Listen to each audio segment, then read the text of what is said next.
जातवेदसे सुनवामसो ममराति यतो निदहाति वेदः स नः परिषदति दुर्गाणि विश्वनावेव सिन्धुम् दुरितात्यग्निः तामग्निवर्णाम् तपसा ज्वलन्तीम् वैरोचनीम् कर्मफलेषु जुष्टाम् दुर्गाम् देवीकुम् शरणमहम् प्रपद्ये सुतरसि तरसे नमः अग्ने त्वम् पारयानव्यो अस्मान् स्वस्तिभिरति दुर्गाणि विश्वा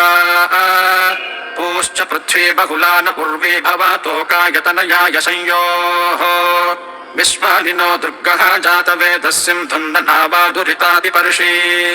अग्ने अत्रिवन्मनसा गृहाणोऽस्माकम् बोध्यविता तनूनाम् प्रतनाजितकुम् सहमानमुग्रमग्निकुम् हुवेम परमात्सधस्थात् स नः परिषदति दुर्गाणि विश्वाक्षामद्देवो अतिदुहितात्यग्निः प्रत्नोषि कमेड्यो अध्वरे